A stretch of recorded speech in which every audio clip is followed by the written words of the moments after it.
The introduction of VAT on private school fees has reignited fierce debates around privilege, fairness, and the role of private schools in the UK. A common narrative in the media assumes that families who send their children to private schools are all extremely wealthy and therefore can afford the extra 20%. But is this actually true? What does the data tell us? Now that the 20% VAT levy on private school fees has taken effect, this assumption deserves closer scrutiny. Before we jump further into the details, please take a moment to subscribe to our channel for more great videos into the topics that matter. Private education in the UK has always been a significant financial commitment. Average annual fees are £15,000 for day pupils and over £36,000 for boarders. With the addition of VAT, these costs have become even steeper. While many private school families are among the wealthiest in the country, not all of them fit this stereotype.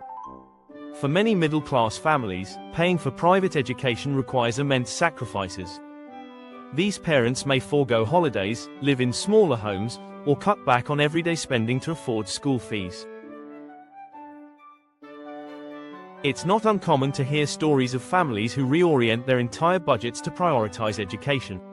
Some even take on additional jobs or side gigs, determined to provide their children with opportunities they feel the state system cannot offer. Part of the reason why private schooling is so divisive is because of the privileges it provides students and the fact that many of the UK's leaders have attended private schools. For instance, 63% of Rishi Sunak's cabinet were privately educated, compared to just 7% of the general population. This overrepresentation extends to other high-status professions, where privately educated individuals are more likely to secure top positions and earn higher salaries compared to their state-educated peers. Labour's position is that this VAT levy creates a fairer education system by making private schools contribute to public finances like other sectors. They argue that the £1.5 billion this tax is expected to generate annually will be reinvested into state schools, benefiting a much larger segment of the population. The Conservatives, however, have warned that the policy could create significant unintended consequences.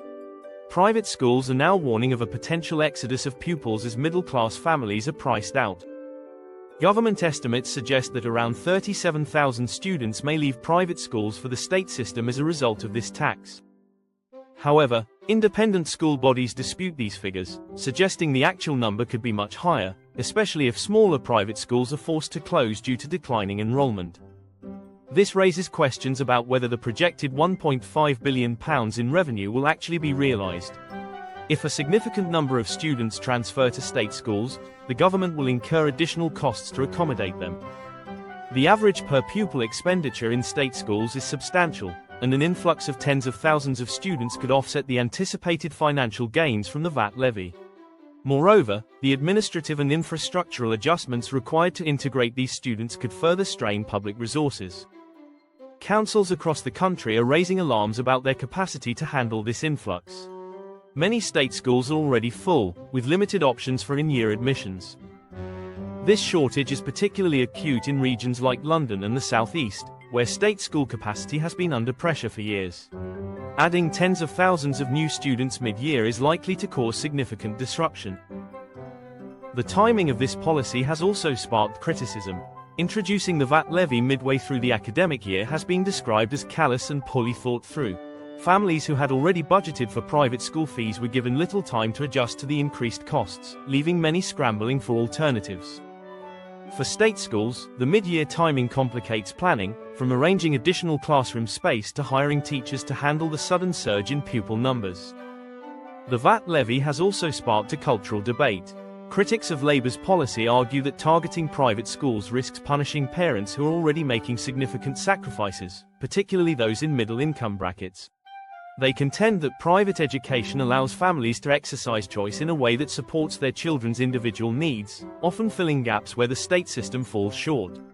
Meanwhile, supporters of the policy point out that private schools cater to only 7% of pupils but disproportionately serve the wealthiest families. They argue that these institutions reinforce inequalities and that taxing them is a step toward leveling the playing field. This debate has broader implications for society. On one hand, Labour's plan could channel much-needed funds into state schools, improving outcomes for the majority of children. On the other hand, the policy risks driving more pressure onto a public system that's already overstretched. The crux of this debate goes beyond just numbers. It's about values, what kind of education system the UK wants to build and how to balance opportunity with fairness. Are the sacrifices middle-class families make to afford private education a concern for the rest of the country? Can the state system handle an influx of pupils without compromising quality? What do you think? Share your thoughts in the comments below, and don't forget to like and subscribe for more insights into the topics that matter.